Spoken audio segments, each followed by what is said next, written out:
पंजाब के दूर एक गांव में सरदार बलदेव सिंह एक हट्टे कट्टे ट्रक ड्राइवर रहते थे।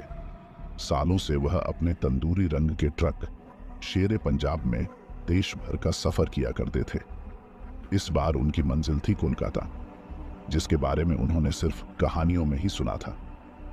लोडिंग पूरा होने के बाद बलदेव सिंह रात के समय ही कोलकाता के लिए रवाना हो गए। हवा में ठंडक थी और ट्रक की हेडलाइट्स के सामने से गुजरता अकेला रास्ता उन्हें थोड़ा खौफनाक लग रहा था। रास्ते में एक छोटे से ढाबे पर रुककर उन्होंने रात का खाना खाया। ढाबे वाले ने उन्हें आगे के रास्ते के बारे में चेतावनी दी। आगे जंगल आता है साहब, रात में वहां से निकलने में खतरा है। कहते हैं वहां एक डायन रहती है। बलदेव सिंह ने हंसते हुए जवाब दिया, डायन वायन ये सब बचपन की कहानियां हैं। बिना किसी डर के वह रात को ही जंगल वाले रास्ते पर चल पड़े। जंगल घना था और सन्नाटे को सिर्फ उनके ट्रक की आवाज तोड़ रही थी। पेड़ों की काली छायाएं अजीब सी लग रही थीं। अचानक ट्रक के टायर फटने की आवाज गूंजी। बलदेव सिंह ने ट्रक को किनारे लगाया और नीचे उतरकर टायर बदलने लगे। टायर बदलते समय उनकी नजर एक अजीब सी आकृति पर पड़ी। एक लंबी काली साड़ी पहने और खुले बालों वाली औरत दूर पेड़ के पीछे खड़ी थी। उसकी आंखें लाल थीं और चेहरे पर एक भयानक मुस्कान थी। बलदेव सिंह को लगा शायद उनकी थकान की वजह से उन्हें आंखों का धोखा हुआ है।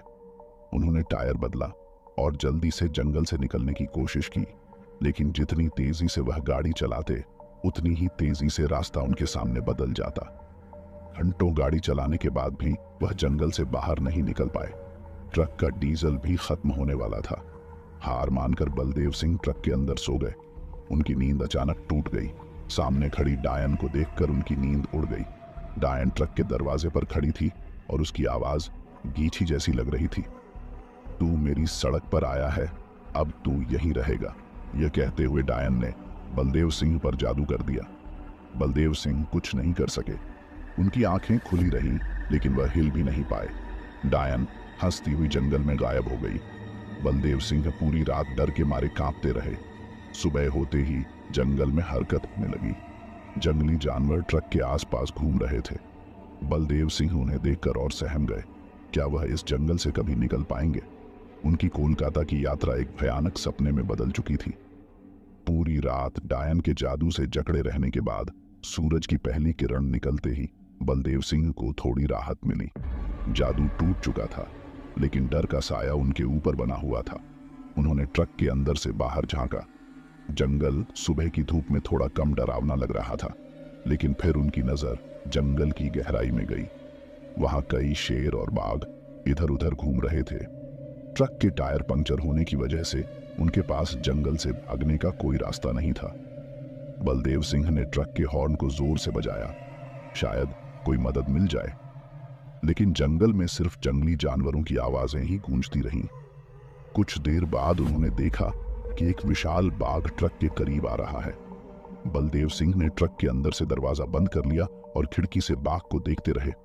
बाघ ट्रक को सूंघ रहा था और कभी कभी गुस्से से गुर्राता था। बलदेव सिंह को याद आया कि उनके ट्रक के टूल बॉक्स में एक लोहे का रॉड पड़ा था। वह रॉड उनकी आखिरी उम्मीद थी। उन्होंने सावधानी से खिड़की खोली और रॉड को बाहर निकाला।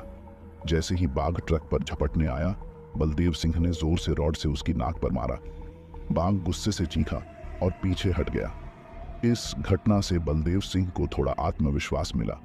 उन्होंने ट्रक के टूल बॉक्स से और चीजें निकाली, टॉर्च, रस्सी और कुछ टूल्स।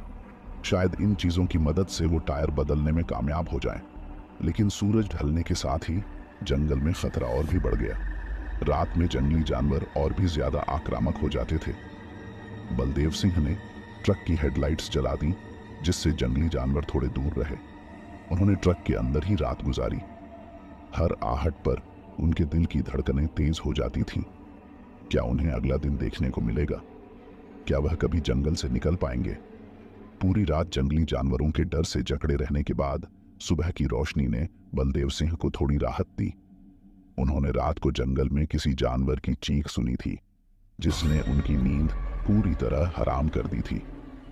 ट्रक के आसपास जंगली जानवरों का कोई खतरा नहीं था, लेकिन टायर पंक्चर होने की वजह से उनकी स्थिति जस की तस थी। ट्रक से उतरकर बलदेव सिंह ने फिर से टायर बदलने का प्रयास करने का फैसला किया। कल रात के डर के बाद अब उनके अंदर थोड़ा साहस भी आ चुका था। टूल बॉक्स से टायर बदलने का सामान निकाल ही रहे थे कि उन्हें दूर से किसी की आवाज सुनाई दी। आप ठीक तो हैं सरदार? आवाज एक जवान लड़की की थी। बलदेव सिंह ने चौंक कर चारों तरफ देखा। जंगल की झाड़ियों के बीच से एक आदिवासी लड़की निकली। उसके कपड़े पुराने थे और हाथ में एक तीर कमान था। मैं ठीक नहीं हूं बेटी, मेरा ट्रक का टायर पंक्चर हो गया है और मैं जंगल में फंसा हुआ हूं। लड़की ने बलदेव सिंह की बात ध्यान से सुनी।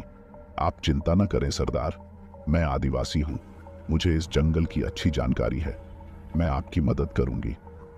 बलदेव सिंह को उस लड़की पर थोड़ा संदेह हुआ, लेकिन उनके पास कोई और रास्ता भी नहीं था। लड़की ने उन्हें बताया कि जंगल में थोड़ी दूर पर एक छोटा सा गांव है जहां से वह ट्रक का नया टायर ला सकती है। कुछ देर बाद लड़की वापस लौटी। उसके हाथ में एक नया ट्रक टायर था। गांव के लोगों ने उनकी मदद की थी। बलदेव सिंह ने लड़की को पैसे देने की कोशिश की, लेकिन उसने मना कर दिया। हम आदिवासी जंगल के बच्चों की तरह हैं, आप जंगल में मेहमान हैं, हमारी मदद आपका हक है। टायर बदलने के बाद बलदेव सिंह ने ट्रक स्टार्ट किया। जाने से पहले उन्होंने लड़की से उसका नाम पूछा। मुझे मीना कहते हैं सरदार, आप संभाल कर गाड़ी चलाइएगा, जंगल में अभी खतरा टला नहीं है। मीना ने उन्हें एक रास्ता बताया जो जंगल से जल्दी निकलने में मदद करेगा। बलदेव सिंह ने मीना को धन्यवाद दिया और ट्रक आगे बढ़ाया। मीना जंगल में वापस चली गई। क्या मीना वाकई में उनकी मददगार थी या फिर वह भी इस जंगल के भयानक रहस्य का हिस्सा थी? ये सवाल बलदेव सिंह के दिमाग में घूमते रहे, लेकिन फिलहाल उनके पास जंगल से निकलने के अलावा कोई और चारा नहीं था। मीना के बताए रास्ते पर चलते हुए बलदेव सिंह को थोड़ी राहत महसूस हुई। जंगल थोड़ा कम घना हो गया था और पेड़ों के बीच से सूरज की रोशनी आ रही थी। कुछ ही घंटों में वह जंगल से बाहर निकलने की उम्मीद कर रहे थे, लेकिन अचानक रास्ता एकदम खत्म हो गया। उनके सामने एक विशाल पुराना मंदिर खड़ा था। मंदिर की दीवारें जमीन से खाई से ढकी थीं और खिड़कियों से अंधेरा झांक रहा था। इस मंदिर के बारे में मीना ने उन्हें कुछ नहीं बताया था। बलदेव सिंह को लगा कि शायद रास्ता मंदिर के पीछे से जाता होगा। गाड़ी को मंदिर के किनारे खड़ा कर वह नीचे उतरे। मंदिर के घंटे जंग के जंग खाए थे, लेकिन बलदेव सिंह ने उसे जोर से बजाया। मंदिर के अंदर से कोई आवाज नहीं आई। उन्होंने मंदिर का दरवाजा खोलने की कोशिश की, लेकिन वह बहुत मजबूत था।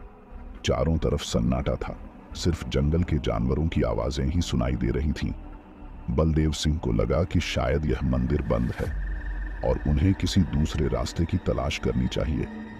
लेकिन तभी मंदिर के अंदर से अजीब सी आवाजें आने लगीं, जैसे कोई फुसफुसा रहा हो या रो रहा हो।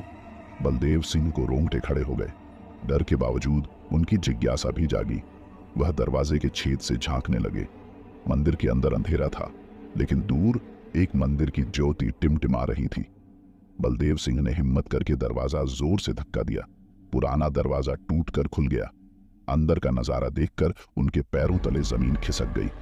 मंदिर के बीचों बीच एक वेदी पर एक खूबसूरत महिला बंधी हुई थी। उसके कपड़े फटे हुए थे और चेहरे पर खून के धब्बे थे। महिला उन्हें देखकर रोने लगी। मुझे बचाओ, ये डायन मुझे कैद में रखना चाहती है। बलदेव सिंह को समझ नहीं आ रहा था कि क्या हो रहा है। क्या यह महिला भी डायन के जाल में फंसी हुई थी या फिर यह कोई और जाल था? मंदिर के अंधेरे में बंधी महिला की चीखें बलदेव सिंह के कानों में गूंज रही थीं। महिला कमजोर लग रही थी। उसके कपड़े फटे हुए थे और चेहरे पर चोट के निशान थे। डर के मारे वह थरथरा रही थी। मैं आपको बचाता हूं, बलदेव सिंह ने हिम्मत जुटाते हुए कहा। लेकिन आप कौन हैं और डायन ने आपको यहां क्यों कैद कर रखा है? महिला ने थोड़ा सुस्ताया और फिर कांपती आवाज में बोली, मेरा नाम सोनिया है, मैं कोलकाता की रहने वाली हूं। कुछ दिन पहले मैं अपने मंगेतर के साथ इस जंगल से गुजर रही थी, तभी अचानक एक काली साड़ी पहनी औरत सामने आ गई। उसने हमें डरा दिया और फिर मुझ पर जादू कर दिया। मेरे मंगेतर को मार डाला और मुझे इस मंदिर में कैद कर लिया। सोनिया की बात सुनकर बलदेव सिंह स्तब्ध रह गए। क्या यही वही डायन थी जिसने उन पर भी जादू किया था। क्या वह किसी और को भी इस जंगल में फंसा रही थी? वह डायन मुझे क्या बनाना चाहती है? सोनिया ने डर से पूछा। बलदेव सिंह को नहीं पता था कि जवाब क्या दें। वह खुद भी इस जंगल में फंसे हुए थे और डायन के मंसूबों से अनजान थे, लेकिन उन्होंने सोनिया को भरोसा दिलाया, चिंता मत करो, मैं आपको यहां से निकालकर बाहर ले जाऊंगा। उन्होंने देखा कि सोनिया को एक मोटी रस्सी से बांधा गया था। टूल बॉक्स से चाकू निकालकर उन्होंने रस्सी को काटना शुरू किया। अचानक मंदिर के बाहर से जोरदार आवाज आई। किसी के चीखने और हंसने की आवाज थी। बलदेव सिंह का दिल बैठ गया। ये आवाज डायन की थी। वह इतनी जल्दी कैसे आ गई? क्या मीना ने उन्हें डायन के पास भेजा था? डायन आ गई! सोनिया भी चीख पड़ी। मुझे मत छोड़ो! बलदेव सिंह के पास ज्यादा समय नहीं था। उन्होंने सोनिया को यह कहकर शांत कराया कि वह जल्दी वापस आएंगे। फिर वह मंदिर से बाहर निकले। बाहर डायन खड़ी थी। उसकी आंखें गुस्से से जल रही थीं। बलदेव सिंह को पता था कि अब उन्हें लड़ना पड़ेगा। उनके हाथ में चाकू के अलावा कुछ नहीं था, लेकिन वह हार मानने को तैयार नहीं थे। डायन बलदेव सिंह के सामने खड़ी थी। उसकी काली साड़ी हवा में लहरा रही थी। उसके हाथ लंबे और पंजों जैसे थे।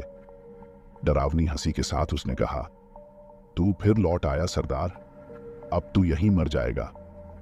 बलदेव सिंह ने हिम्मत जुटाकर जवाब दिया, मैं तुम्हें सोनिया को नहीं ले जाने दूंगा। डायन ने क्रोध से अपना मुंह बिगाड़ा। सोनिया, वह मेरी बलि का बकरा है, तू उसे मुझसे छीनने की हिम्मत कैसे करता है? उसके शब्दों से बलदेव सिंह को सच्चाई का झलका मिला। डायन किसी को बलि देना चाहती थी और सोनिया उसका शिकार थी, लेकिन उन्हें डायन से सवाल करने का समय नहीं था। उन्होंने अपने हाथ में पकड़े चाकू को ऊपर उठाया और डायन की तरफ दौड़े। डायन ने भी तुरंत हरकत की। उसने अपने पंजों से बलदेव सिंह पर वार किया। बलदेव सिंह ने बमुश्किल से झुककर उसका वार टाला। चूकते ही डायन जोर से चीखी। बलदेव सिंह ने देखा कि उसके एक पंजे पर चाकू का हल्का सा घाव लग गया था। यह देखकर उन्हें थोड़ी उम्मीद जगी। लड़ाई जारी रही। डायन ताकतवर थी, लेकिन बलदेव सिंह अपनी चालाकी से उसके वारों को टाल रहे थे। मंदिर के आसपास जंगल की धरती खून से लाल हो चुकी थी। अचानक उन्हें याद आया कि मीना ने उन्हें जंगल में रहने का तरीका बताया था। उसने बताया था कि जंगल में कुछ खास तरह के पौधे पाए जाते हैं, जिनके फूल डायनों के लिए जहर की तरह काम करते हैं। बलदेव सिंह ने चारों तरफ देखा और उन्हें एक पौधा नजर आया, जिसके पीले रंग के फूल निकले हुए थे। वह डायन से लड़ते हुए उस पौधे के पास पहुंचे। फूल तोड़कर उन्होंने उन्हें डायन की तरफ फेंका। फूल डायन की आंखों और मुंह में चले गए। डायन जोर से चीखी और जमीन पर गिर गई। उसका शरीर तड़पने लगा। बलदेव सिंह को यकीन नहीं हो रहा था। क्या उन्होंने सच में डायन को हरा दिया था? वह सांस लेने के लिए रुके। कुछ देर बाद डायन का शरीर धीरे धीरे राख में बदल गया और हवा में उड़ गया। इस डरावने अनुभव से थक चुके बलदेव सिंह मंदिर के पास गिर पड़े। क्या जीत उनकी थी, या फिर यह सिर्फ एक छोटी सी जीत थी, जिसके बाद और भी बड़े खतरे उनका इंतजार कर रहे थे? कुछ देर बेहोशी में रहने के बाद बलदेव सिंह की आंखें खुली। सूरज ढल चुका था और जंगल अंधेरे में डूब चुका था।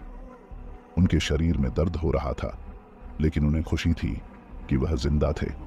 डायन राख हो चुकी थी, लेकिन सोनिया का क्या हुआ? बलदेव सिंह ने हिम्मत जुटाकर मंदिर के अंदर जाने का फैसला किया। मंदिर के अंदर का वातावरण और भी ज्यादा भयानक लग रहा था। टूटी हुई मूर्तियों और जमीन पर बिखरे हुए सामानों से ऐसा लग रहा था कि सालों से यहां कोई नहीं आया था। मंदिर के बीचों बीच वह वेदी थी जहां सोनिया बंधी हुई थी, लेकिन अब वहां कोई नहीं था। रस्सी कटी हुई पड़ी थी, लेकिन सोनिया गायब थी। बलदेव सिंह को लगा शायद डायन के मरने के साथ ही सोनिया भी कहीं गायब हो गई। तभी उन्हें मंदिर के कोने में रखी हुई एक पुरानी किताब दिखाई दी। इसके पन्ने पीले पड़ चुके थे, लेकिन बचे हुए अक्षरों को पढ़ने की कोशिश की। किताब में इस जंगल और उसमें रहने वाली डायन के बारे में लिखा हुआ था। किताब के मुताबिक यह डायन सैकड़ों साल पहले एक शक्तिशाली तांत्रिक की साधना में बाधा डालने वाली औरत थी।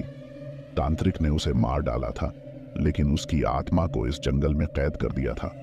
हर साल पूर्णिमा की रात को डायन को किसी की बलि की जरूरत होती थी। सोनिया उसी बलि का शिकार बनने वाली थी। किताब में यह भी लिखा था कि डायन को हमेशा के लिए खत्म करने के लिए मंदिर के नीचे दबी हुई एक खास ताबीज को ढूंढना होगा। बलदेव सिंह को लगा शायद यही रास्ता था जिससे वह जंगल से हमेशा के लिए छुटकारा पा सकते हैं। उन्होंने किताब को संभाल कर रख लिया और मंदिर के नीचे खुदाई करने का फैसला किया। रात भर जमीन खोदने के बाद उनके हाथ एक छोटा सा लोहे का डिब्बा लगा। डिब्बे को खोलने पर उन्होंने देखा कि उसमें एक चमकीला ताबीज रखा हुआ है।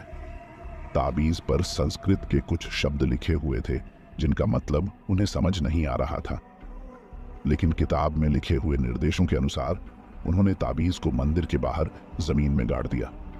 जैसे ही ताबीज जमीन को छुआ, जंगल में एक भूकंप आया। पेड़ हिलने लगे और जमीन फटने लगी। बलदेव सिंह को अपनी जान बचाकर भागना पड़ा। कुछ देर बाद भूकंप रुका, लेकिन जंगल का नजारा पूरी तरह बदल चुका था। मंदिर गायब हो चुका था और उसकी जगह पर एक विशाल गड्ढा बन गया था। भूकंप थमने के बाद जंगल का नजारा पूरी तरह से बदल चुका था। पेड़ जमीन पर बिखरे हुए थे और मंदिर की जगह एक विशाल गड्ढा बन गया था। बलदेव सिंह दूर एक पेड़ के नीचे छिपे हुए थे। उनके पूरे शरीर में दर्द हो रहा था और डर के मारे उनके हाथ थरथरा रहे थे। कुछ ही देर में उन्हें अपनी जेब में रखी हुई पुरानी किताब याद आई। किताब के मुताबिक ताबीज गाड़ने से डायन हमेशा के लिए खत्म हो जाएगी। लेकिन सोनिया का क्या हुआ? क्या वह भी डायन के साथ ही गायब हो गई? यह सवाल बलदेव सिंह के दिमाग में घूमता रहा, लेकिन फिलहाल उनके पास जंगल से निकलने के अलावा कोई और रास्ता नहीं था। उन्होंने हिम्मत जुटाई और अपने ट्रक की तरफ चल पड़े। ट्रक की हालत भी खराब हो चुकी थी। टायर तो बदल चुके थे, लेकिन भूकंप के कारण ट्रक का अगला हिस्सा टेढ़ा हो गया था।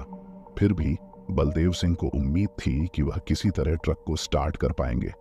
उन्होंने टूल बॉक्स से जरूरी उपकरण निकाले और ट्रक को ठीक करने की कोशिश करने लगे। कई घंटों की मेहनत के बाद ट्रक का इंजन स्टार्ट हो गया। बलदेव सिंह खुशी से नाच उठे। उन्होंने बिना किसी देरी के जंगल से बाहर निकलने का रास्ता ढूंढना शुरू किया। मीना ने जो रास्ता बताया था वह भूकंप के कारण पूरी तरह से बदल चुका था। बलदेव सिंह को रास्ता याद नहीं था, लेकिन उन्हें पता था कि उन्हें सूरज की तरफ चलना है।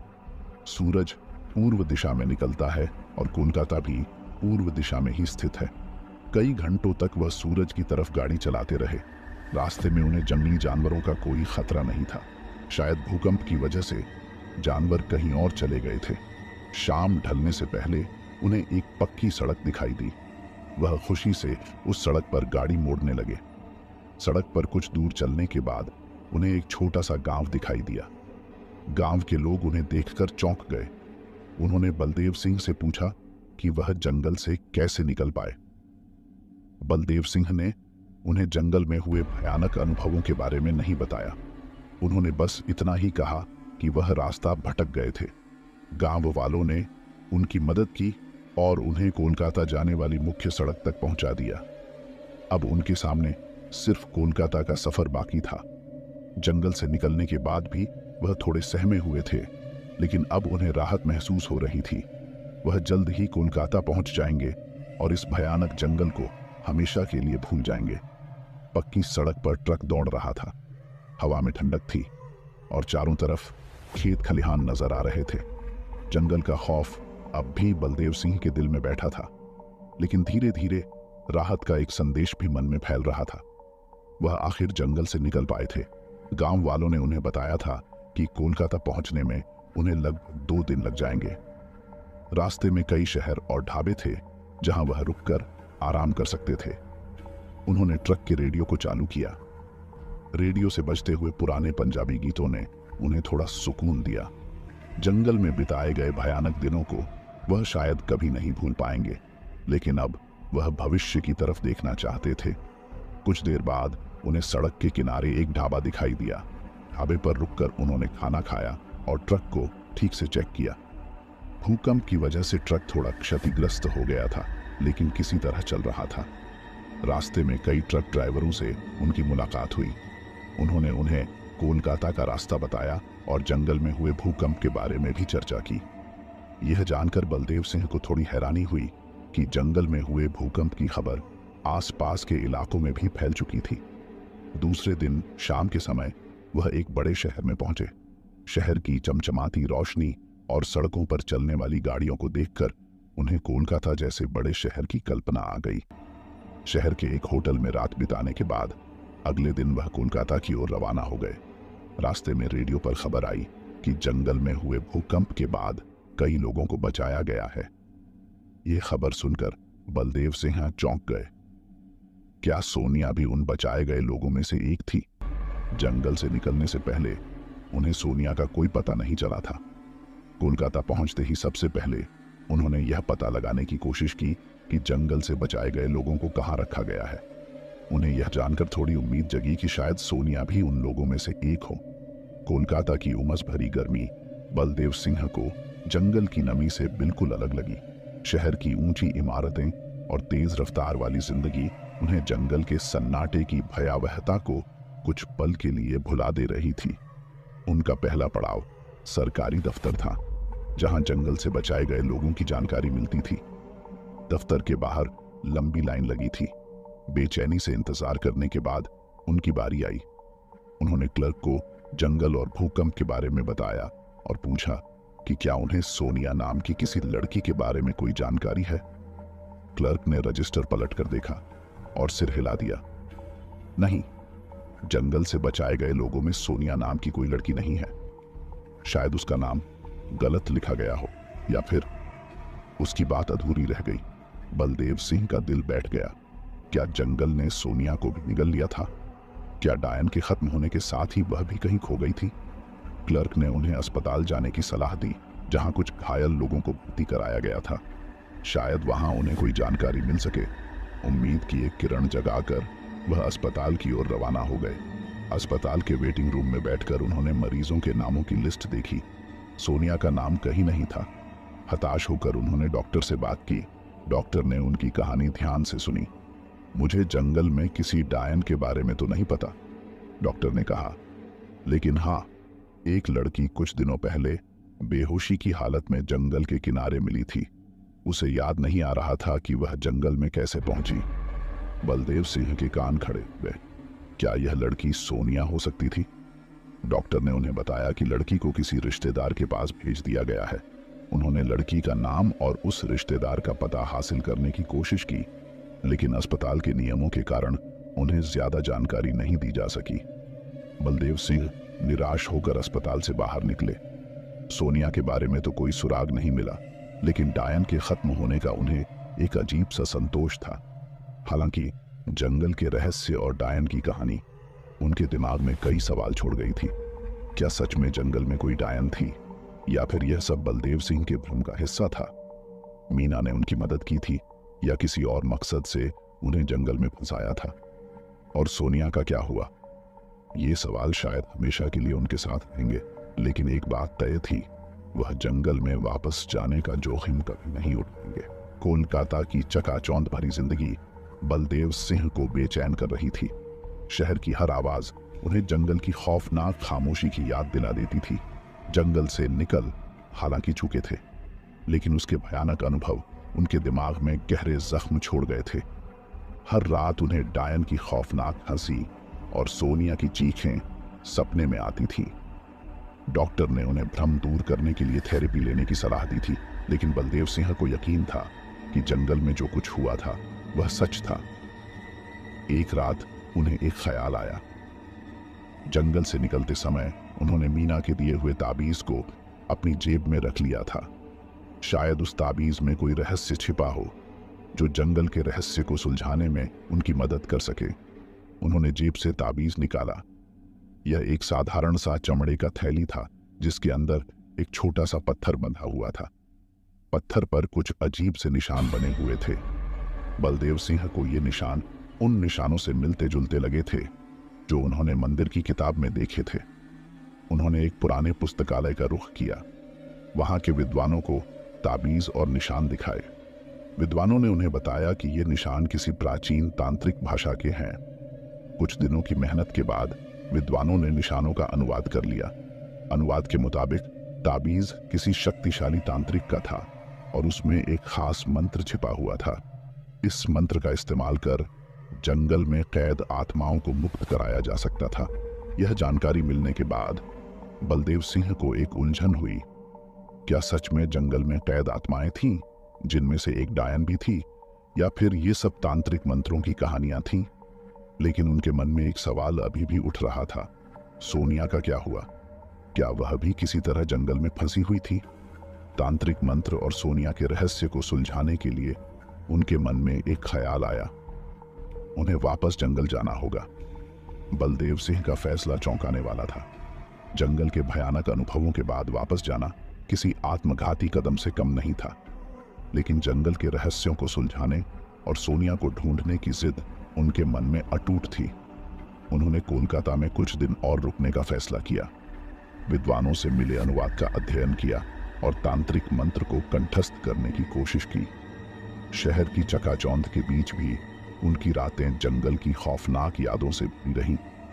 हर रात सपने में डायन की हंसी और सोनिया की चीखें गूंजती थीं, लेकिन इस बार उनके सपनों में कुछ नया था। एक सपने में उन्हें जंगल के बीचों बीच एक सफेद रोशनी दिखाई दी। रोशनी के पास एक महिला खड़ी थी जिसका चेहरा धुंधला था।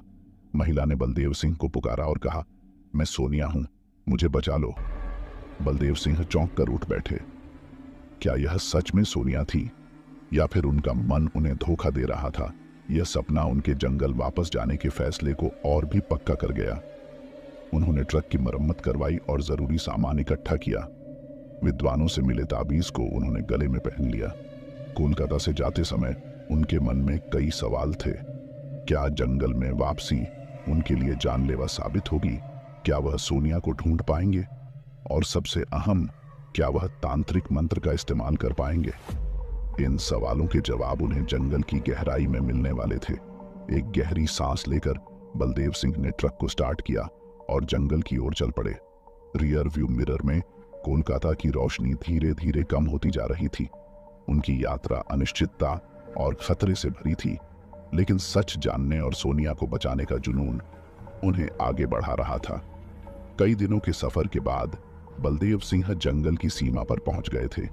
सूरज ढल चुका था और जंगल का वातावरण पहले से भी ज्यादा भयानक लग रहा था। पेड़ों की टहनियां हवा में नाच रही थीं और जंगली जानवरों की आवाजें दूर से सुनाई दे रही थीं। पिछली बार के भयानक अनुभवों को याद करके बलदेव सिंह के हाथ थोड़े से कांपने लगे, लेकिन उन्होंने गहरी सांस ली और खुद को हिम्मत दिलाई। इस बार उनके पास तांत्रिक मंत्र का सहारा था। जंगल में दाखिल होते ही उन्हें खामोशी सी महसूस हुई। पिछली बार जंगल जानवरों की आवाजों से गूंज रहा था, लेकिन अब एक अजीब सी शांति छाई हुई थी, मानो जंगल भी उनकी वापसी का इंतजार कर रहा हो। रात को उन्होंने जंगल के एक किनारे पर डेरा डाल लिया। रात के सन्नाटे में उन्होंने तांत्रिक मंत्र का जाप करना शुरू किया। विद्वानों ने उन्हें बताया था कि इस मंत्र का उच्चारण करते समय ताबीज को अपने हाथ में पकड़ना जरूरी है। कुछ देर मंत्र जपने के बाद बलदेव सिंह को अजीब सी अनुभूति हुई। जंगल की हवा ठंडी हो गई और पेड़ों की टहनियां हिलने लगी। उन्होंने दूर से रोशनी की एक झलक देखी। रोशनी की तरफ आकर्षित होकर बलदेव सिंह ने अपना डेरा समेटा और धीरे धीरे रोशनी की ओर चलना शुरू किया।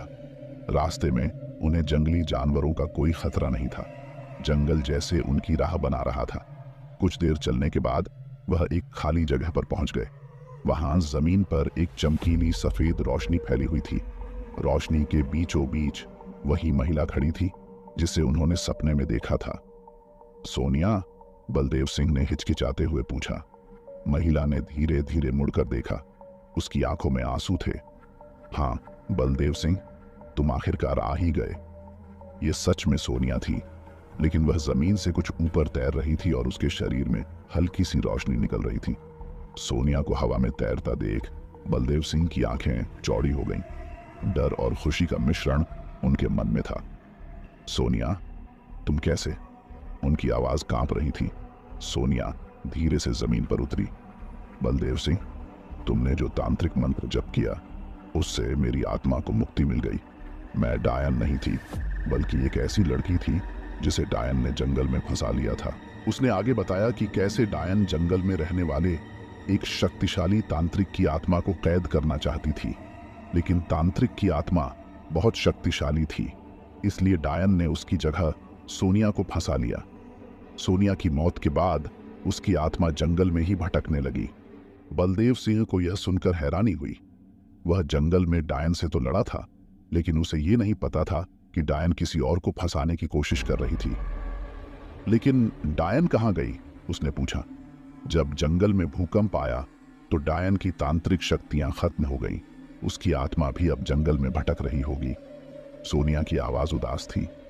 कुछ देर की खामोशी के बाद बलदेव सिंह ने पूछा, अब तुम क्या करोगी? सोनिया ने मुस्कुराई। मैं अब शांत हो जाऊंगी, शायद स्वर्ग जाऊंगी या फिर कहीं और। लेकिन इससे पहले मैं तुम्हें धन्यवाद देना चाहती हूं। तुमने मेरी आत्मा को मुक्त कराया। उसने बलदेव सिंह को गले लगाया, जो एक हल्की ठंडी हवा की तरह महसूस हुआ। अलविदा बलदेव सिंह। सोनिया की आकृति धीरे धीरे सफेद रोशनी में खुलने लगी। कुछ ही देर में वह पूरी तरह से गायब हो गई। जंगल में फिर से सन्नाटा छा गया, सिवाय हवा के सरसराहट के किसी भी तरह की आवाज नहीं थी। बलदेव सिंह वहीं जमीन पर बैठ गए। सोनिया की बातों ने उनके दिमाग को झकझोर कर रख दिया था। जंगल के रहस्य धीरे धीरे खुल रहे थे, लेकिन उनके मन में अभी भी एक सवाल था। मीना का असली मकसद क्या था? क्या वह भी किसी तरह जंगल के रहस्यों से जुड़ी हुई थी? सोनिया के गायब होने के बाद जंगल एक अजीब सी शांति में डूब गया था। हवा में अब वह भयावह खामोशी नहीं थी, बल्कि एक तरह का सुकून महसूस हो रहा था। बलदेव सिंह जमीन पर बैठे हुए सोनिया की बातों पर विचार कर रहे थे। उन्हें अब समझ आ रहा था कि मीना के व्यवहार में कुछ गड़बड़ जरूर थी। जंगल के खतरों के बारे में ना बताना और उन्हें उस पुराने रास्ते से ले जाना जो बाद में भूकंप के कारण बंद हो चुका था। क्या मीना जानती थी कि जंगल में कोई डायन नहीं, बल्कि एक फंसी हुई आत्मा है? इस सवाल का जवाब ढूंढने के लिए बलदेव सिंह को मीना से मिलना जरूरी था, लेकिन वो कहाँ होगी? जंगल से निकलने के लिए उन्हें एक नया रास्ता ढूंढना पड़ा था, इसलिए मीना के गांव का रास्ता भी उन्हें याद नहीं था। तभी उन्हें अपनी जेब में रखा हुआ वह ताबीज याद आया। ताबीज गर्म हो रहा था, मानो उसे कुछ बताना चाहता हो। शायद जंगल से निकलने का रास्ता दिखाने में भी इस ताबीज की भूमिका हो सकती थी। उन्होंने ताबीज को हथेली पर रखकर आंखें बंद कर ली। कुछ देर बाद उन्हें लगा कि ताबीज से एक हल्की सी किरण निकल रही है, जो पूर्व की दिशा की ओर इशारा कर रही है। बलदेव सिंह ने ट्रक को स्टार्ट किया और पूर्व दिशा की ओर चल पड़े। रास्ते में उन्हें कई तरह की मुश्किलों का सामना करना पड़ा। जंगल घना होता जा रहा था और रास्ता भी पूरी तरह से अज्ञात था, लेकिन वह हार मानने को तैयार नहीं थे। कई दिनों की कठिन यात्रा के बाद आखिरकार उन्हें जंगल से निकलने का रास्ता मिल गया। जंगल की सीमा पार करते ही उन्होंने राहत की सांस ली। अब उनके सामने सबसे बड़ा काम मीना को ढूंढना था। जंगल से बाहर निकलने के बाद उन्होंने सबसे पहले एक पुलिस स्टेशन में जाकर शिकायत दर्ज कराई। उन्होंने जंगल में हुए अपने अनुभवों के बारे में बताया और मीना के बारे में भी जानकारी दी। पुलिस वालों ने उनकी शिकायत दर्ज की और जांच करने का आश्वासन दिया।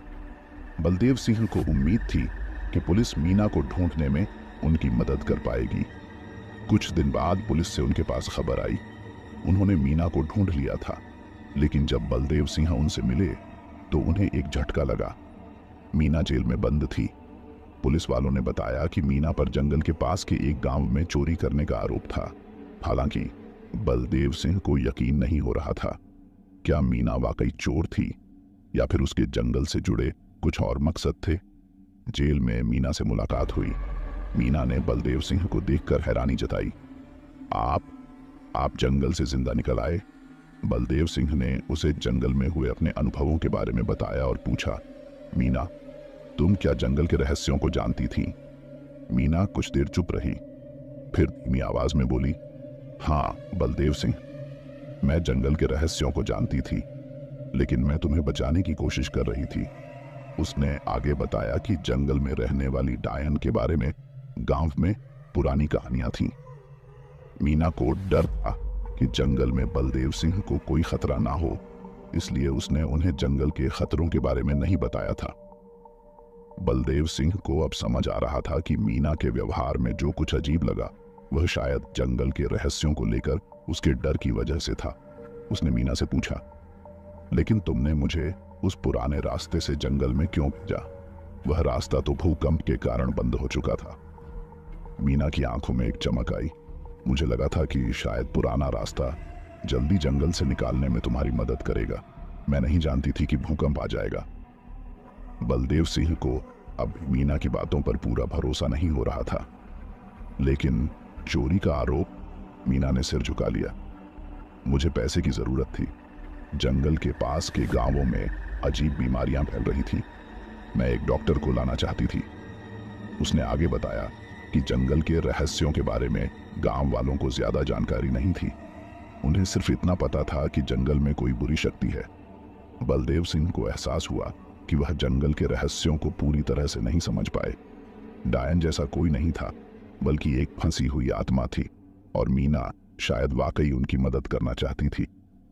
कुछ दिनों बाद पुलिस जांच में मीना के चोरी के आरोपों में कोई सच्चाई नहीं मिली। उसे जेल से रिहा कर दिया गया। बलदेव सिंह और मीना वापस कोलकाता जाने के लिए रवाना हुए। रास्ते में जंगल की तरफ देखते हुए बलदेव सिंह ने महसूस किया कि अब जंगल उतना भयानक नहीं लगता। जंगल के रहस्य भले ही पूरी तरह से सुलझ ना सके हों, लेकिन उन्हें खुशी थी कि उन्होंने सोनिया की आत्मा को मुक्त कराया। कोलकाता पहुंचने के बाद बलदेव सिंह ने ट्रकिंग का काम छोड़ दिया। जंगल के अनुभवों ने उन्हें काफी झकझोर कर दिया था। मीना एक नर्सिंग होम में काम करने लगी। कुछ समय बाद बलदेव सिंह को एक खत मिला। खत मीना ने लिखा था। खत में उसने जंगल के पास के गांवों में फैली बीमारी के इलाज के लिए मदद मांगी थी। बलदेव सिंह ने मीना की मदद करने का फैसला किया। शायद जंगल के भयानक अनुभवों ने उन्हें दूसरों की मदद करने का नया रास्ता दिखा दिया था।